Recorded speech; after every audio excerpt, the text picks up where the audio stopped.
Berserakan sejarah mengendap di tiap sudut Polandia, tak terkecuali di Warsawa, ibu kota negara. Selama 345 tahun negara ini bergolak untuk mencapai kemerdekaan, meninggalkan jejak di penjuru kota. Hawa di Warsawa masih terasa dingin menggigit, meski musim salju telah berlalu. Namun tidak dengan Islam, agama rahmatan lil alamin mulai menggeliat dan memberi kehangatan bagi mualaf di Polandia. Witam Polsce, selamat datang di Polandia. Negara tempat kelahiran Chopin ini diklaim sebagai rumah yang ramah bagi muslim di Eropa. Meski jumlah muslim di sini masih sangat sedikit, hanya 0,01 dari 40 juta jiwa warganya, tetapi kini mulai bermunculan mualaf muda di Polandia. Lalu seperti apa muslim di sini menjalani kehidupannya? Simak perjalanan saya menelusuri kehidupan muslim di Polandia. 99% warga Polandia bebas buta aksara. Dari sinilah jendela pengetahuan terbuka lebar, termasuk soal Islam.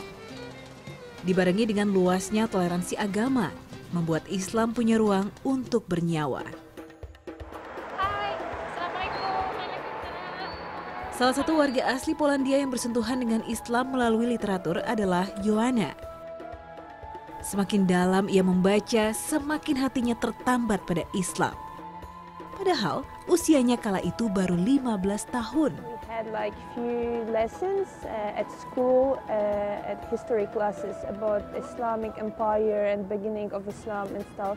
And on these lessons, usually the Islam was like presented as like a religion of Arabs that is like backward and like oppress women and oppress like everyone, you know. So I was like more and more curious also because of that, like how is it possible if it's so bad that so many people stays in this religion? One main point was that like the Tawheed, you know, like the monotheism that is like very clean and clear, and like that you feel actually you have the relation with God that is very private. It's just like God and you don't have anyone in between. Baru 25 tahun umur Joanna, namun semangat dan kecerdasannya jauh melampaui usia. Sehari-hari, sarjana ilmu psikologi ini aktif di Alej Kumka, sebuah organisasi yang aktif melakukan dakwah, dialog lintas agama, mengorganisir kegiatan muslim dan membantu mualaf. Mimpi Joanna belum usai. Ia punya angan-angan besar bagi masa depan muslim di Polandia. Starting kind of like educational system, like starting is the easiest to start with the kindergarten, you know, and then like to grow it like for higher levels. So yeah, I hope so. Puas berbagi cerita, Joanna mengajak saya ke halaka atau pertemuan untuk membicarakan berbagai hal tentang Islam. Masjid di bilangan Wilanów ini menjadi tujuan kami, satu dari dua masjid yang ada di kota Warsawa.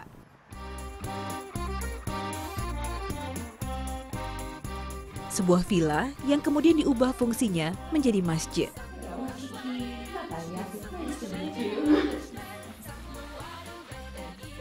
Saya bertemu lagi dengan muslimah asli Polandia, Laila, Natalia, Gosia, dan Amira. Meski tidak selalu dihadiri banyak muslimah, namun halaka ini kaya makna dan sangat penting bagi mereka.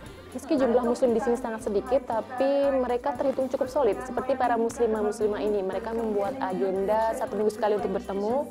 Selain untuk memperkuat ukhuwah Islamiyah, mereka juga ngobrol atau curhat tentang segala macam hal. Karena kebanyakan dari mereka adalah satu-satunya muslim di keluarga atau lingkungannya.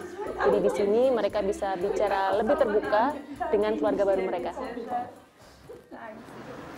Okay, and Kiki, don't forget tomorrow my friend Ada, as I told you before, is getting married. Tentu saja, saya menyambut antusias ajakan ini.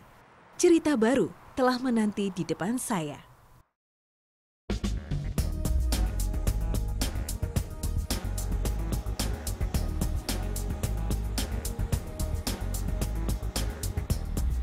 So this is the train? Yeah, You're going to down to this one? Yeah. Okay, let's go.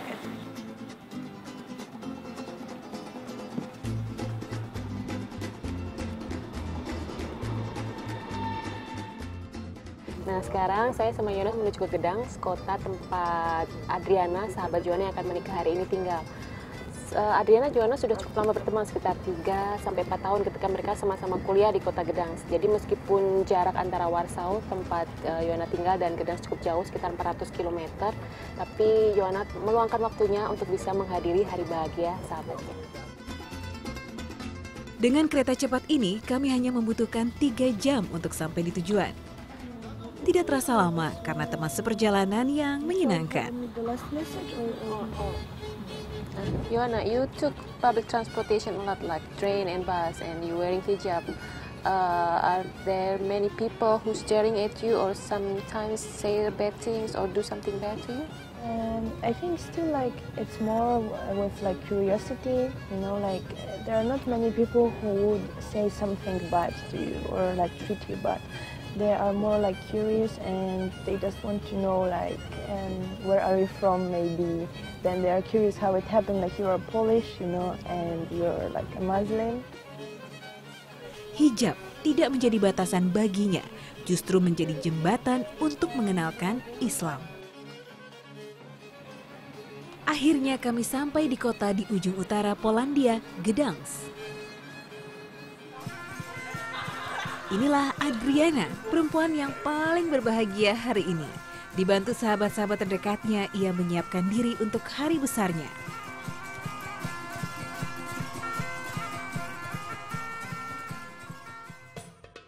Sekarang kita sedang dalam perjalanan menuju rumah Adriana karena tadi dia bersiap-siap di rumah temannya.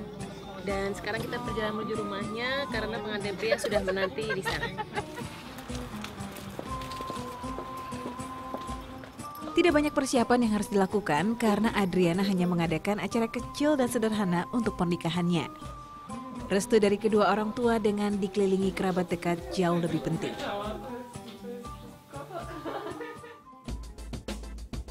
Masjid Gdańsk menjadi pilihan Adriana untuk menikah. Bukan sekedar indah dengan sejarah yang melingkupinya. Namun masjid ini punya makna yang sangat dalam. Disinilah Adriana mengucap 2 kalimat syahadat.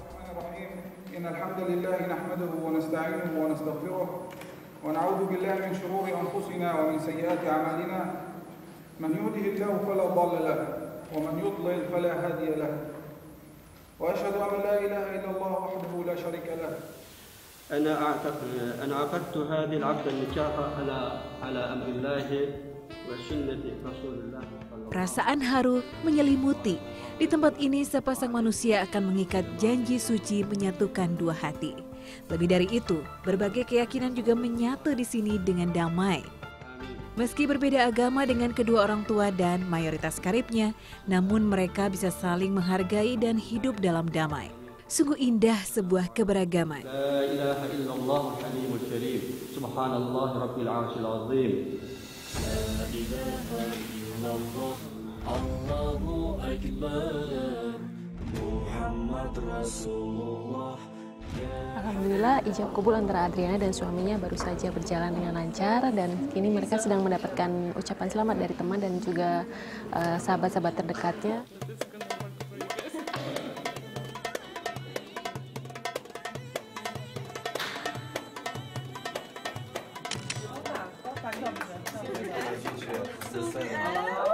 Usai ijab kabul, tidak ada pesta. Hanya berkumpul, berbincang dengan keluarga dan sahabat. Sebuah prosesi yang sangat sederhana, tapi tidak kehilangan makna. So congratulations for your wedding. Thank you so much. Very lovely wedding. Di antara keriuhan hari istimewa ini, Adriana masih menyempatkan waktu untuk berbincang dengan saya. So how long have you been Muslim, Adriana? About 4 or 5 years. It's hard to estimate it because it's a process. It's a long journey. Changing a religion is not an easy thing from one day to another. It doesn't happen. So it was like about 4 or 5 years. I feel myself a Muslim, but my journey was longer. I had to, go through all the steps, getting a knowledge about Quran, reading Quran itself, getting a knowledge about history of Islam, about life of the Prophet sallallahu alaihi wasallam. Sang suami yang pertama mengenalkannya dengan Islam. Namun Al-Quran yang menuntun ia pada jalannya kini, menjadi Muslim dan bahagia. Perjalanan sejauh ini baru dimulai. Semoga Allah senantiasa meridhoi setiap langkah mereka.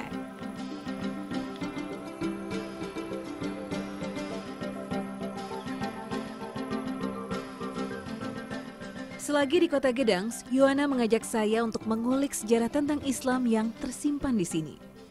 Nah, di Kota Gedangs ini juga menjadi rumah bagi Muslim di Polandia, meski jumlahnya tidak sebanyak di Warsawa. Tapi di sini kita juga bisa menjumpai masjid, dan ada satu lagi monumen peninggalan bangsa Tatar, yaitu bangsa Muslim yang datang di abad 14. Nah, sekarang saya diajak Sista Yohana untuk melihat seperti apa monumen itu. Siapa sangka Islam turut menggurat sejarah di Polandia. Islam bahkan punya riwayat panjang di negara ini. Tersembunyi di tengah Taman Orunski ini, peninggalan kebesaran suku Muslim Tatar hadir. This what he's holding is like it was typical for Tatar troops. In Polish it's called buńczuk, and it is written on the sculpture that like with buńczuk for Poland. And yeah, as you can see on it, there is like crescent moon, and also on the helmet of the soldier there is like crescent moon and the eagle, which is symbol of Poland. First information about them fighting for Poland, it was in 1410 already, and there is like the whole story that they were serving in different battles, also during uprising when Poland wasn't on the map, when it was lost its independence, and they were like fighting and for Poland until Second World War. Monumen yang dibangun tahun 2010 dan diresmikan oleh Presiden Bronislaw Komorowski ini masih gagah berdiri hingga kini, menguatkan jejak Muslim Tatar di tanah Polandia.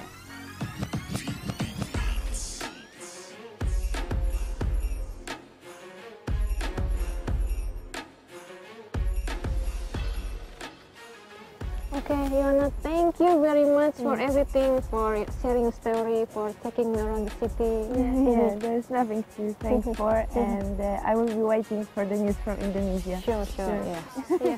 Yeah, it was really nice. So take care. Yeah, you. Bye. Bye. Waalaikumsalam.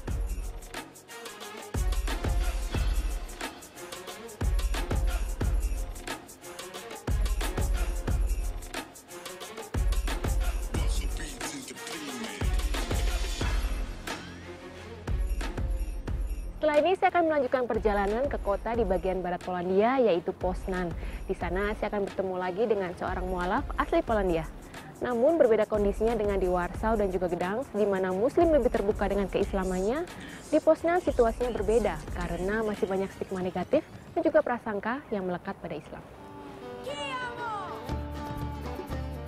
Kota yang menjadi pusat kebudayaan di barat Polandia ini menjadi tujuan saya selanjutnya.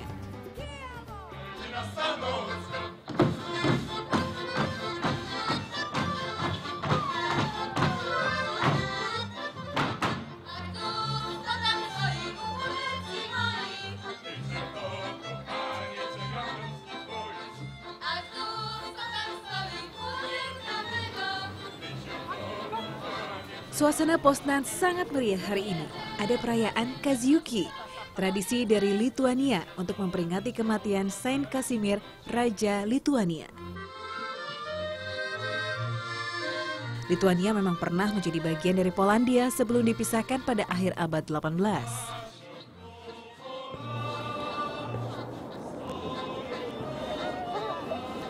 So nice to see you. How are you? I'm good, Yeah, I'm perfect. So pleased to meet you. Maybe we should find somewhere You place. enjoy this wonderful candy celebration? I'm enjoying, but still a little bit like too loud to talk Maybe we can peacefully. So find maybe we somewhere should else. find somewhere else to have a look at this place. Yeah.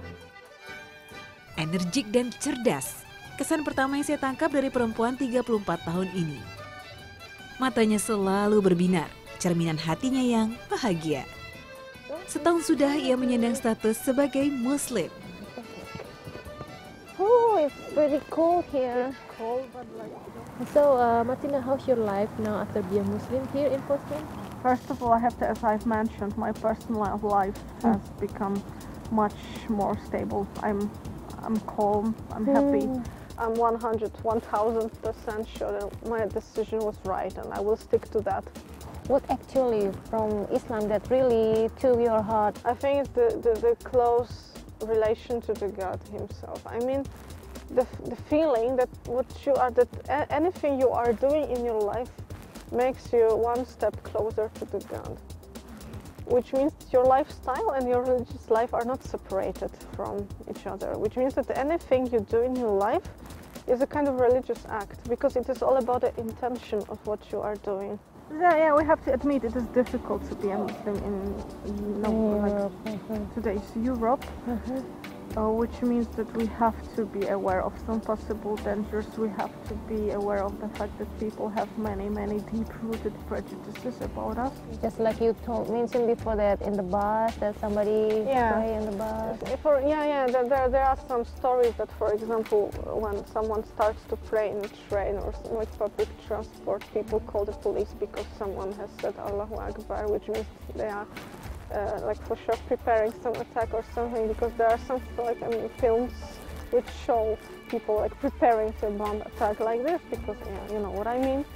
So this is the only thing they associate. Setelah berbagi pengalaman, Martina mengajak saya ke masjid yang punya kesan mendalam baginya. Here we come. This is our masjid. Welcome. Dan ini dia, di Poznan ini ada satu tempat yang dialihfungsikan menjadi sebuah masjid, dan disinilah Martina dulu belajar pertama kali tentang Islam dan kemudian mengucapkan syahadat di masjid ini.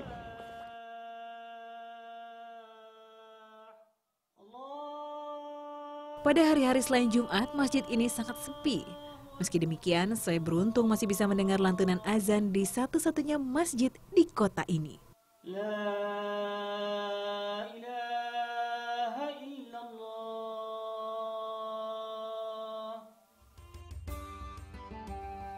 Bangunan ini terdiri dari 2 lantai. Lantai dasar untuk sholat, sementara lantai atas multifungsi. Mulai dari kelas mengaji, perpustakaan, dan juga museum.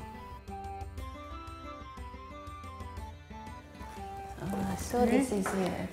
Yeah, this is our museum part of the masjid, of which we are especially proud and try to invite our guests. Created, devoted mostly to people who are non-Muslims, but to some extent interested in not only in the religion, but in the culture, languages, and so on, but also to people who are ready to acquire some more knowledge, some specific knowledge concerning the religion itself, and are probably preparing to become Muslims as well. And that's why, from my point of view, the role of this part of the masjid is equally important as the masjid.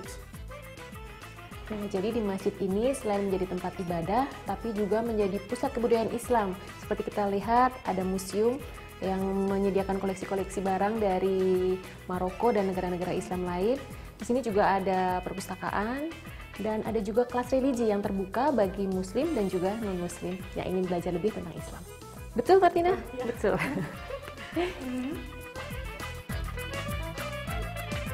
Dimulai dari budaya. Semoga bisa memperkenalkan Islam yang damai ke khalayak ramai, sehingga tidak ada lagi prasangka dan citra buram tentang Islam. Quite cold, yeah? You know, but actually I have a very good idea. What's that? If you've been missing some Indonesian food, we have a very nice Indonesian restaurant in Poznan. Here in Poznan? What about going there? Very good idea. The best idea I've had today. Let's go there.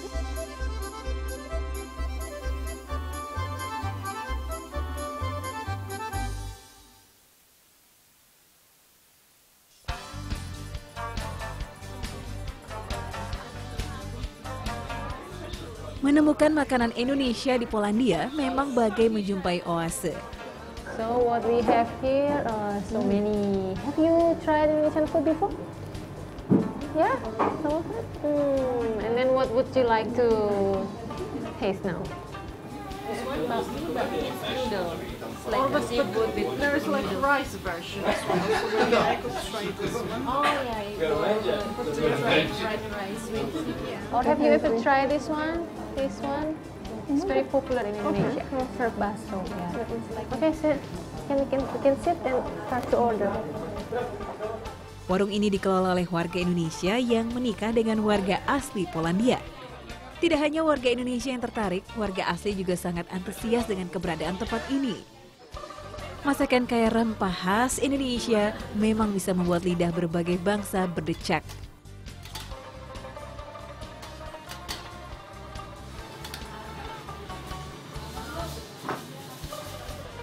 Perjalanan yang penuh dengan kejutan membuat mata dan pikiran terbuka lebih lebar.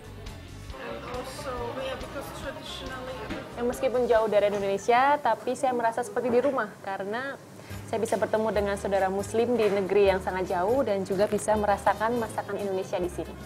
Menyenangkan. So, how do you like your food? It's delicious. Delicious.